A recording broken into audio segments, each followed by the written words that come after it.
ಪ್ರಿಯ ವೀಕ್ಷಕರೇ, welcome to Target Kannada news. ನಾನು ನಿಮ್ಮ ನವೀನ್ ಮರಳವಾಡಿ. ಇದು ಅಪರಾಧ ಜಗತ್ತಿನ ರೋಚಕ ಕಥಾನಕ.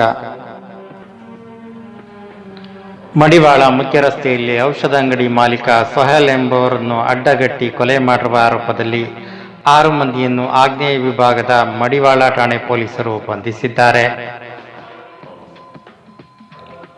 ಬಂಡೆಪಾಳ್ಯದ ನಿವಾಸಿಗಳಾದ ಆದಿಲ್ ಅಕ್ಮಲ್, ಯಾಸೀನ್ ಶರೀಫ್, ಅಬ್ರಾ ಶರೀಫ್, ಸ್ಯಾನ್ ಸೈಯದ್ ಇರ್ಫಾನ್, ಶಫೀವುಲ್ಲಾ ಬಂಧಿತರು. ತಲೆಮರೆಸಿಕೊಂಡಿರುವ ಮತ್ತಿಬ್ಬರು ಆರೋಪಿಗಳಿಗೆ ಶೋಧ ಕಾರ್ಯ ನಡೆಯುತ್ತಿದೆ.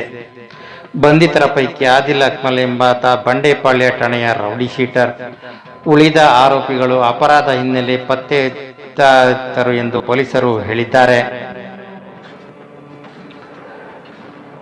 ಮಂಗಮ್ಮನಪಾಳ್ಯ ನಿವಾಸಿಯಾಗಿದ್ದ ಸೊಹೇಲ್ ಅವರು ಶನಿವಾರ ರಾತ್ರಿ 9:30 ಸಮಯಕ್ಕೆ ತಮ್ಮ ಔಷಧಿ ಅಂಗಡಿಗೆ ಬೀಗ ಹಾಕಿಕೊಂಡು ಬೈಕ್ನಲ್ಲಿ ಮನೆಗೆ ಹೋಗುತ್ತಿದ್ದರು.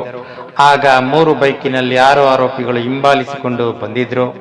ಮಡಿವಾಳ ಅಂಡರ್ ಪಾಸ್ ಬಳಿ ವಾಹನ ದಟ್ಟಣೆಯ ಸೊಹೇಲ್ ಬೈಕ್ ನಿಲ್ಲಿಸಿದಾಗ ದುಷ್ಕರ್ಮಿಗಳು ಏಕಾಏಕಿ ದಾಳಿ ಮಾಡಿದ್ರು. ತಲವಾರು ಮಚ್ಚುಲಾಂಗಳಿಂದ ಕೊಚ್ಚಿ ಕೊಲೆ ಮಾಡಿ ಪರಾರಿಯಾಗಿದ್ರು. ಸಿಸಿಟಿವಿ ದೃಶ್ಯಾವಳಿ, ತಾಂತ್ರಿಕ ಸಾಕ್ಷ್ಯಾಧಾರ ಆಧರಿಸಿ ಆರೋಪಿಗಳನ್ನು ಬಂಧಿಸಲಾಗಿದೆ. ಕಳೆದ ಜನವರಿ ಕೋರಮಂಗಲ ಪೊಲೀಸ್ ಠಾಣೆಯ rowdy sheeter Shabbir alias Syed Shabbir ಕೊಲೆ ನಡೆದಿತ್ತು.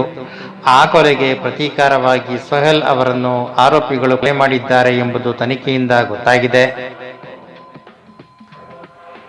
ಸೈಯದ್ ಶಬ್ಬೀರ್ಗೆ ಅಪರಾಧ ಹಿನ್ನೆಲೆ ಇತ್ತು. ಕೋರಮಂಗಲ, ಪರಪ್ಪನಾಗ್ರಹಾರ, ಕೋಣನಕುಂಟೆ, ಬಂಡೆಪಾಳ್ಯ ಹಾಗೂ ಆಗುಂಬೆ, ಸಾಗರ, ಹಿರಿಸಾವೆ, ಚನ್ನರಾಯಪಟ್ಟಣ ಸೇರಿ ಹಲವು ಠಾಣೆಗಳಲ್ಲಿ 15ಕ್ಕೂ ಹೆಚ್ಚು ಅಪರಾಧ ಪ್ರಕರಣಗಳು ದಾಖಲಾಗಿದ್ದವು.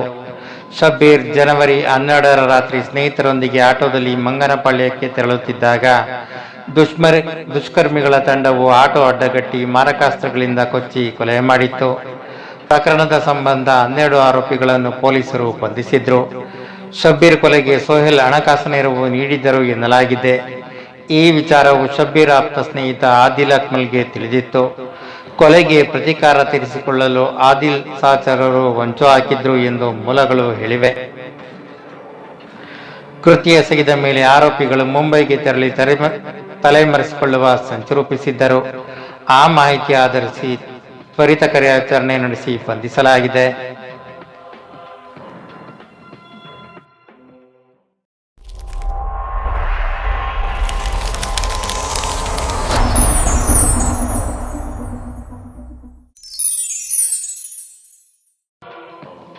ಪ್ರಿಯ ವೀಕ್ಷಕರೇ, welcome to Target Kannada news. ನಾನು ನಿಮ್ಮ ನವೀನ್ ಮರಳವಾಡಿ. ಇದು ಅಪರಾಧ ಜಗತ್ತಿನ ರೋಚಕ ಕಥಾನಕ. ಸ್ಟೇಟಸ್ ಹಾಕಿದ್ದಕ್ಕೆ ಅನೈತಿಕ ಸಂಬಂಧದ ಶಂಕೆಯಿಂದ ವ್ಯಕ್ತಿಯೊಬ್ಬನನ್ನು ದಂಪತಿ ಸೇರಿ ಕುಡುಗೋಲಿನಿಂದ ಕೊಚ್ಚಿ ಬರ್ಬರವಾಗಿ ಕೊಲೆ ಮಾಡಿರುವ ಘಟನೆ ಜಿಲ್ಲೆಯ ಮೂಡಲಗಿ ತಾಲೂಕಿನ ಕಲ್ಲೋಳಿ ಪಟ್ಟಣದಲ್ಲಿ ನಡೆದಿದೆ.